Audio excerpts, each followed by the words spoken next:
great mentor once told me that business is math and psychology.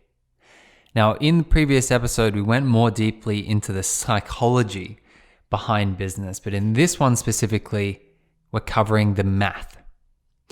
Your numbers, how to track your numbers. And more importantly, we're covering the way to think about the numbers. Because you see, the numbers in the business are not a univariate problem. It's not binary. You have to look macro and micro. You have to be able to assess the business as a whole. That's the macro. And you have to be able to dive into the micro. So I share the principles that we use for tracking the numbers. I share some stories around mistakes that I had made with the numbers. And one specifically that I calculated just now, which was quite painful. I learned that I had lost over $500,000 by tracking my numbers in the wrong way. So there's a lot of leverage in getting this right, and hopefully you're in the position where you can hear what I'm saying to you and implement so that you do not make the same mistakes that I have made. Now, I can guarantee you that this episode will be a big breakthrough for you because many of the people that I meet don't track the numbers very well. Now, I'm lucky to work with some businesses that do over 7 figures in revenue. And one thing that I've seen for all 7-figure business owners, they are obsessed with the numbers. They've gotten rid of that belief that they may have once had that, I wasn't good at math in school. Because the reality of the numbers in your business, it's third grade math. It's addition, subtraction, division, and your times tables. And you have a calculator. You've got your phone there. You can use Excel spreadsheets. So I no longer listen to those excuses in business because I've just seen the power of having the opposite perspective of I'm a master of the numbers and I can spurt numbers out on my sales calls. I can spurt them out in team meetings. I always have a pulse of the business. See, one of the most critical things in business, if we take this back to business is math and psychology, most people get caught in their own psychology when it comes to their business. They get cognitive bias, and it's very hard to make decisions when you're stuck in your psychology. But you see, the real flip here to start scaling your business in the right way is to spend your time focused on the math. And what happens, the math brings you to the reality, the truth of your business. And what you'll find is you get out of your own way. You get out of your own head. You see, you want to be in the head of the clients that you serve, not your own head. The key to that is knowing your numbers and being able to make decisions through your numbers. Now, there's a very short video to go with this podcast. Now, the video is at leadflowmastery.com/math. And I'm going to share with you the exact sheet that we use to track the numbers in our business. So make sure you head there. You can download the template and set up your weekly scorecard to make sure you're tracking everything in the right way. So that's leadflowmastery.com/math.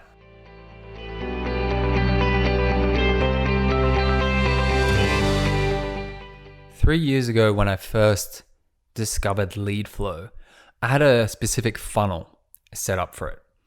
And that funnel, I had a Facebook ad that was going into a guide, a PDF.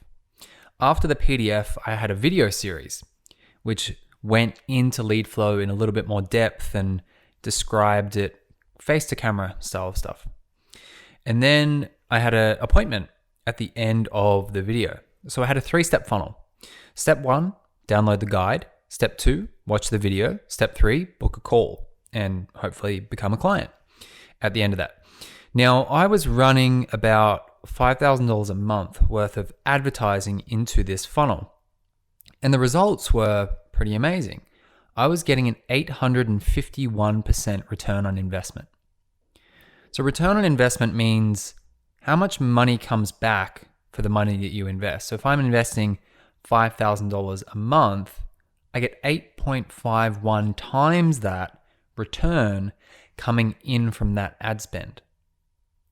Now, this ROI, return on investment, is the most important thing when it comes to your lead flow. But not only that, you need to understand how long it takes you to achieve it.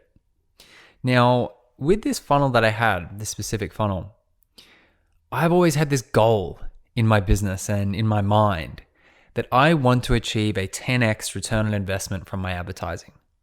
It's what I optimize every single lead flow that I'm involved with, that I consult to, any business owner I speak with. This is the system that I'm really helping them to build. A system where you spend $1 and you make 10. Now, for most people, that's a huge win, right? If we had a cash machine in the corner of your office where you could walk over, put $1 in and $10 came straight back out, I'm pretty sure you'd be quite happy with that asset. Yet what most people don't realize is this is really what great marketing is. It's an investment system. And when you have that breakthrough, you start showing up and taking it a bit more seriously. You see, in financial markets, there are people who sit there all day, every day, and study from the time when they wake up, which is 6 to 8 a.m. in the morning, all the way through till 12 o'clock at night. Study, working, figuring out, how do I create a 15 to 20% return on my money? And they do that for other people. This is a huge industry, as you know. Did you know that your business can do up to 100 or 1,000 times those results on a monthly, weekly, and quarterly basis? Because most people don't. So this is really the goal of lead flow. Yes, there is psychology behind everything we're sharing, such as sharing your story and showing up and nurturing your leads. But at the end of the day, the outcome that we're actually seeking is this 10x. Now, back in the day, so I was telling you about that funnel. I had a funnel that was doing an 851% return on investment. And I had this thought that came in that said something very similar to what I just spoke. Let's get it to a 10x. Let's get it to a 10x. And that was my goal. Now, this goal in that moment actually led me a little bit astray. And it wasn't necessarily the goal itself. It was the path that I took to get to the goal. You see, I analyzed my data. So that was the macro level data. So you've always got macro and micro when you're looking at data and the numbers in your business. The macro numbers are like the global percentages. So if you have a sales team, for example, the macro number would be what percentage of sales does everyone close? Then the micro data would be the individuals, and diving into that. So this relationship is really important to understand when you're looking at numbers in the business. You need to look at macro data first, then go micro. So I looked at my macro and I was like, okay, 851%. How do we get this to a 10x? Essentially 1,000% return on investment. So I looked at the data and what I saw is that my lead cost to generate a lead for that guide, that PDF resource, to grab an email was costing me $15. And based on everything that I knew about marketing, I knew I could get that down. So what I did is I went and bought a course. And that course taught me some amazing stuff about lead generation. So here I go. I'm like, oh, this is going to be amazing. We're going to get way over a 10x. This is going to be the next level of the business. Can sit back and just rake in the cash flow. Now, I got my lead cost down to $3 in the space of 30 days. So it went from $15 to $3. And as you can imagine, at that time, I'm feeling really good about that. I'm like, wow, this is amazing. We're going to get a 30x return on investment. Stuff the 10 where we're doubling down here. So I put all of my money into the funnel B instead of funnel A. And I just kept investing and investing. And I took my ad spend from where it was about $5,000 a month to $10,000 a month. And over the year, I was like, okay, I'm going to commit to this for a whole year. I invested $120,000 into those advertisements and generated a hell of a lot of leads. And guess what happened? My return on investment went from where it was, 851%, to 300%. And as a result, I left so much money on the table, right? So I made $360,000 in sales through this specific funnel within a 12-month period. Whereas the old funnel that I was doing was at 851%. And that would have produced close to $1 million.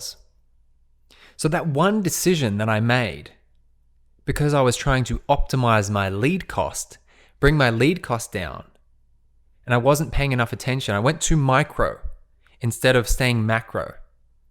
And I chose the wrong thing to optimize. See, what I've discovered is that it's not about how cheap your leads are or how expensive your leads are. It's about how many of them convert. And what happens on the front end is so important for what will then happen on the back end. Is how it starts is often how it ends. And you see, what I did is I swapped out an asset on the front end of my business. In the first example, the $15 example, I had a long video ad that was telling a story, and it was very engaging, and it had a lot of pattern interrupts, and it was a 5-minute video ad. And then the second one, I just had a really fast ad where I was just turning the pages of my guide. So one has personality and story, and one didn't. One was a lot cheaper, but not as good quality. So this insight, people often ask me, Ben, how do I get my lead cost down? And I often say, you're not going to like the answer to this. I say, what do you mean? And I go and tell them that story, and they end the conversation and they go, that's a real thinker. That is a paradox in a lot of ways. Because often that's the thing. We want to get cheaper clicks. We want to drive down the numbers. But if that affects the global, then what's happening there? So here is a principle that I designed to help you to think about this and make sure you don't make that same mistake. Now, hopefully, you can be listening to this when you're about to take your ad spend from $5,000 to $10,000 like I was, and I might save you a couple $100,000 over the next 12 months. We'll see. I call this the family decision matrix. I liken the statistics in the business or in a funnel to a family driving in the car. You have the responsible adults, the parents in the front, the mother and the father, and you have the screaming children in the back. Now, the children are the ones that want your attention. If you listen to them, and if you listen too much, you're going to be driving to the ice cream store, you're going to be driving to Johnny's house, you're going to be driving everywhere, all over the town to cater to the needs of the children. And you see, this was the big mistake that I made. I prioritized lead cost over return on investment. I prioritized lead cost over cost per acquisition. You see, the parents, the two most important metrics in any investment system is how much do you stand to gain, lifetime value in a business, that's usually lifetime value or average order value. It's a sale metric. How much money does this generate for us? Versus the cost. Input versus output. The input is the mother. Cost per acquisition. So let's say, for example, you have a business, and that business, let's just say the average order value. Let's just take a nice, easy $5,000 average order value. Would you spend $500 if you could reliably produce that $5,000 client? Now, the answer to that question for many, many, many business owners is yes, of course. Because this is what we're really doing when it comes to lead flow. You want to build a system that is 10% of your average order value to produce the sale. Now, that's long term, right? That might not be in the first day or the second day or the third day. See, what most people do, give me 1 second, because what I'll do here is I'll come back around to those statistics, because I do want to share a couple more things with you. But I just want to finish off this family decision matrix first. So in the front, you've got cost per acquisition, the mother, and the father is sales, lifetime value or average order value, 12-month revenue value, any of those metrics, depending on your timeline. Right? Average order value is day one. 12-month revenue value is how much it makes in 12 months. It really depends on how broad and wide your thinking is in terms of how long a game that you're playing. Then in the back, you've got the children. Now the children, you got your followers. How many people watch my videos? How many people listen to my podcast? How many people comment on my ads and share all my stuff? How many Instagram likes I get? All of those things. Lead cost is in there as well. How big your email list is. Now, some of those metrics are going to be older than others in that they're going to be maturing.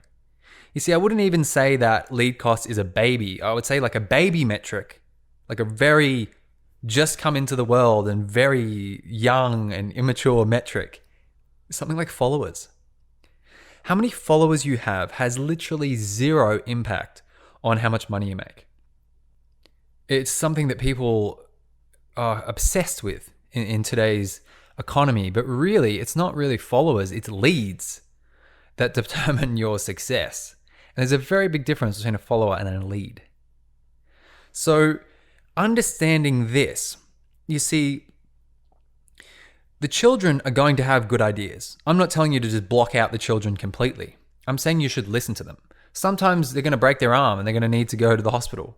Now, no parent in their right mind would sit there and say, no, Jimmy, not listening. You're obviously very hurt. You would obviously listen to the child and take them to the hospital.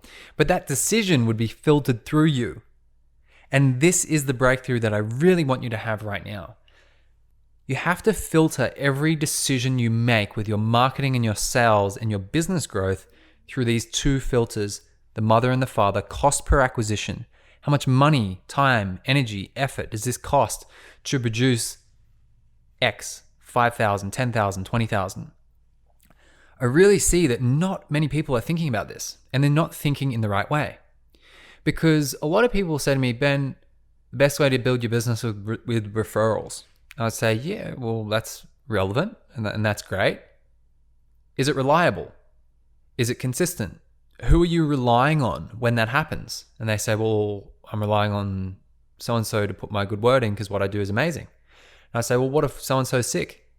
And they say, oh, well, he probably wouldn't do it. And I'd say, okay, well, is that a reliable source of a cost per acquisition?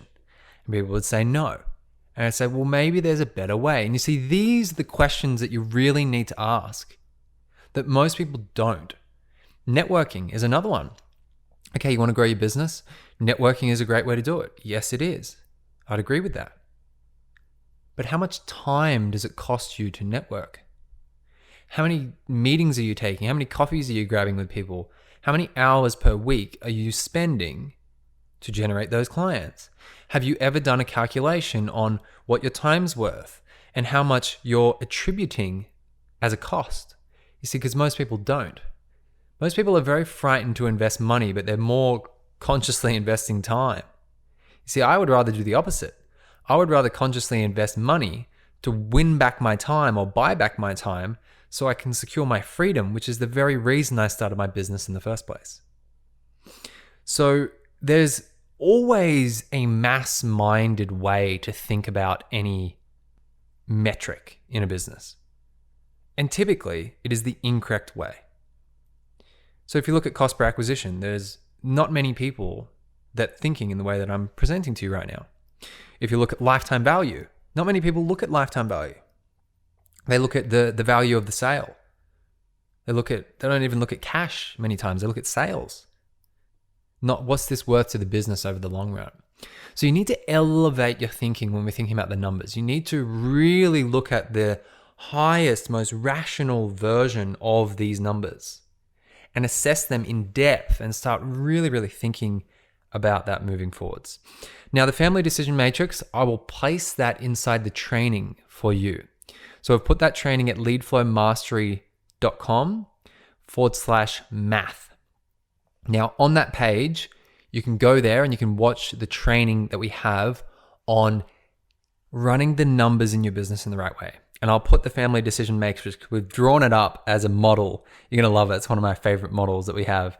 It's very fun, and print it out, put it somewhere so you remember it. The goal of this podcast is to embed principles for you, principles that are going to either make you a bunch of money or save you a bunch of mistakes and a bunch of loss. And if we're doing that, then we're moving forwards together. Now, let's jump forwards to today. I want to tell you a bit about what I do today. So today, the lead generation system that I use in my business, I sell my book. The book at benslatersbook.com, The Business Owner's Guide to Profit. I sell my book. And this is a really interesting thing to talk about because the thing that you might not realize is for every copy of my book that I sell, I lose about $10. It cost me $10 to get my book into the hands of one of my customers. So I'm going negative on the front end. But because I know my numbers and I track my numbers, see if you can guess what percentage of people actually turn into clients on the back end. So let's say 100 people purchase my book. It would cost me $1,000 to have 100 readers. So obviously if I'm doing that, if I'm willing to spend $1,000 to get 100 readers, what happens on the back end? 4% of those people at the moment turn into clients. For every single book that I sell online, day 1, I lose $10. Day 30, I make $400 on average. Now, this is a principle, and I learned this from a guy called Jay Abraham.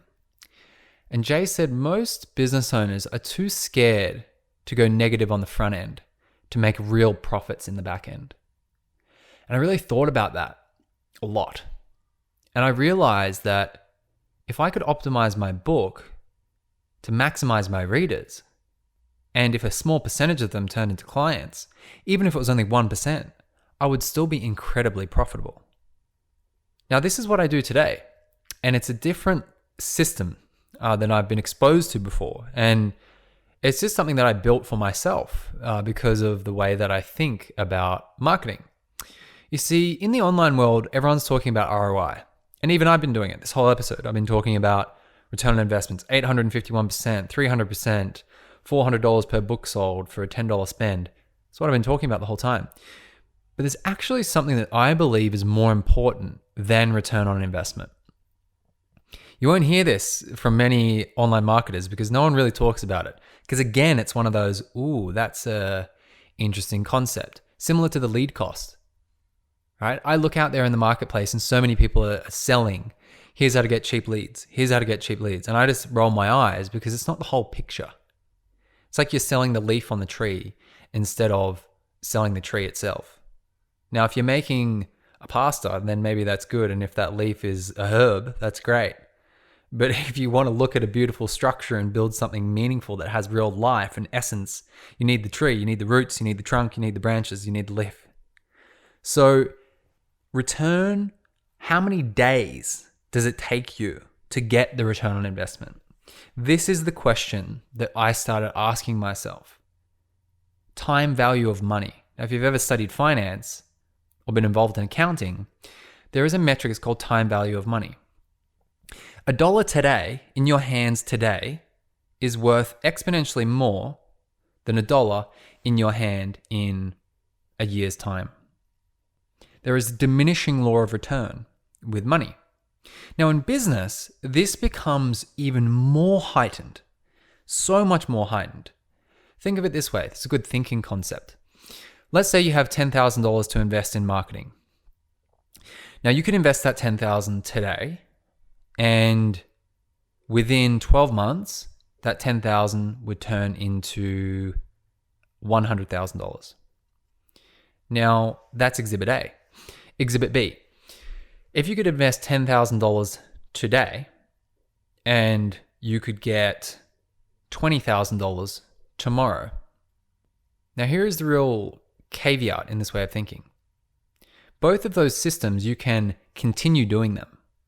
So they're not one-off things where you, okay, this is a one-off deal, you do it once and that's it. You see, marketing done in the right way should be scalable. So a 200% return in 24 hours on your money, or a 10x return in 12 months, which would you want? Most people, the answer is 200% ROI. So this shows you really clearly that ad spend isn't just about ROI, it's about the time it takes you to achieve the ROI. See, business is about cash. Cash is the lifeblood of business. And if cash is the lifeblood, your lead generation is the oxygen. Your ad spend, all of those things. This forms together to create your lead flow. And unless you can see a very tangible return on investment on your money in a very strict time frame, your business is going to be going backwards. See, one of the biggest mistakes that I see people making in the online space is just spending. And what ends up happening is it's feast or famine. So you might spend $10,000, but if you have to wait 90 days for those clients to come in, that's $10,000. It's sucked the lifeblood out of the business for the cash flow. You can't pay your staff. You can't pay anyone that you need to pay, anything you need to do. So my big breakthrough around this was, what if I could generate a customer on day one for a very small marginal cost? And really at this stage right now, I'm trying to get to the stage where I spend $1 and make $1 on day one. That's my goal. Because when I do that, I get free clients. I don't have to spend anything to get clients in the back end. So I just wanted to present that thinking concept for you to shatter some of the myths and the incongruencies with the way that people think about the math in their business. And these are breakthroughs that it took me years and years and years to work out. Literally years of ad spend where I was making the wrong decisions. And if I thought in the way that I think now, back then, I would have made millions and millions of more dollars by this stage. So I really hope you're listening and taking this on board, because these principles are so powerful when you know how to implement them and how to think. These are the mindsets that you need to hold when it comes to paid advertising. Now, the last thing I want to cover with you is called the weekly scorecard. Every single week, I fill in a scorecard and I share it with my team, the members of my team. And to be honest with you, it's not even every week. I do it every single day. You might think that's a bit obsessive compulsive, but literally the first thing that I do every single morning, I have a coffee. I sit with my coffee and I go through my lead flow master file. And in that master file, I have every single number that is relevant to the business. I have macro data, which is the high level data, things such as cash generated that week, net profit for that week, money that was moved out of the business. I have how many books I've sold, what was the net profit per book. I have how many sales calls we booked in, what was the percentage we closed, everything, all the way down from marketing to finance to sales to operations, the key metrics, and I call it a weekly scorecard. Every business that I work with has a different scorecard. It's the same structure in terms of you got your weeks, your months, and then your quarters, but everyone has a different metric. And this is the thing. For me, the metrics that I'm looking to optimize are going to be completely different from yours. But the craziest thing that I've discovered about business is that most people have no idea what those numbers are. You could ask me on any day of the 365-day year, Ben, how much are you spending on ads today? And I'd go, bang. Ben, how many leads did you generate? I'd say this. I have a constant pulse on the business. And I've been doing that for a really long time. And this becomes my ability to see patterns and to optimize things moving forwards. You see, most people, when they make decisions, it's based on their assumptions. But for me, your assumption is only valid if there's some data or there's some piece of evidence backing that up. You don't walk into the court of law and say, oh, I think the person killed them. Oh, yep, they must have. Yep, you think that? Okay, you've got a good opinion. Awesome, done. No, you present evidence and they look at the evidence and they filter through to get to the truth. See, the truth is always rational. And there is a truth to your business. There is a truth of how many leads you generated yesterday. There is a truth to how many sales calls you're closing. Most people have their heads completely in the sand with this stuff. I have not met one person in the world ever that covers the data in the business as stringently as I do. And in fact, one client that I know that did it the best grew their business from $0 to $1 million in sales, in cash sales, I should say, in 8 months. The reason is they went crazy on the data. They could tell me everything about the business, the snapshots. They really heard it when I said that. And they took it on board, they implemented, and as a result, they generated something that's quite they often say a business that has $1 billion private valuation is a unicorn. Well, a business that scales from $0 to $1 million a year as a small business in the space of 8 months is also a unicorn. So it's something to definitely be modeled. Now, with this weekly scorecard, as I mentioned, I've got the macro data. Then I've got the micro. So I go in, I look at everything. Like, I'm serious when I say this. The first thing that I do when I look at the business, I sit down and I study the data.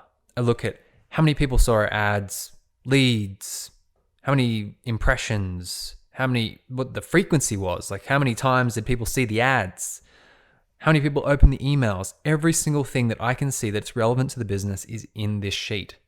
It literally takes me 10 minutes a day to do. But then all of my results that I produce in the business are now grounded in truth. I've heard it said that all results begin in truth. And I love that, because what I've seen over the years is a simple 10 minutes a day of assessing the numbers in the business to begin my day grounds me in the reality, gets me out of my head, gets me out of my assumptions. And one of the most consistent things that I do for my clients is ask them the question, what are the numbers? That's the first thing. I had a really good sales call this week with a mentor who I signed up with. And that mentor, he's mentoring me in advertising. So I'll be working with him one-on-one. And it was a great call because all he did was just ask me about the numbers. Ask me how I felt about it. He just said, what are the numbers? Bang, bang, bang, bang, bang. He understood the numbers and he said, okay, here's what you need to do. X, Y, and Z. It was all based on the numbers. You see, the most successful marketers and business people throughout the world will be able to tell you exactly the numbers on the business, the costs, the returns, the ROIs. And that is their role. You see, as the CEO of the business, this is your number one role. To know the numbers of the business and to be creating strategies to shift those numbers every single day, every single week, every month, every quarter. Now, I made a mistake recently. I was quite overwhelmed with my workload. I had a lot of stuff that I was working on. And my partner, Giovanna, she actually works in the business with me, helping me out. And I thought, okay, this is great. I'll get Gio to fill in some of these numbers. And what I noticed is the business went backwards. So I took away this 10-minute task of me just filling in the numbers. And here's the reason why I think that happened, is because I was no longer, my personal pulse of my work was not aligned to the pulse of the business. So I wasn't matching pulse. It was like completely off what needed to happen. My decisions weren't as clear. My actions weren't as effective. And the reason is because my perceptions were wrong. A great mentor of mine, Dr. DeMartini, said, Ben, there's 3 things you can control in life: your perceptions, your decisions, and your actions. And this piece here is just aligning. By studying the numbers in your business, you align your perceptions with the truth. And therefore, every decision and action that you take on the back of that is going to be more likely to produce results. Now, once I got back into the data, everything normalized again and everything went forwards. So I asked so many people this question. When their business isn't performing to the level that they want, I asked them, are you studying the data? Do you spend 10 minutes a day going through the numbers in the business? The answer to the question is always no. Always. So really ground yourself in that and use these principles and start thinking in the way that I'm suggesting. And I'm certain just this one action will help you to grow your business moving forwards. Now, as a special offer for listeners of the podcast, we have done a small training for you. Now, that training walks you through how to use a lead flow master file. So your macro data, which is your weekly scorecard, and your micro data. So I can give you that sheet Now the sheet is on, and the training that you can claim this at is at leadflowmastery.com/math, MATH, leadflowmastery/math. Head there, check out the training. It's very, very short, very, very to the point. And if you do want some more help with this, there will be a link below that you can book in a call with a member of our team, and we will help you to shift those numbers once you actually know what they are. So thanks for being on the episode, and I will speak to you really soon.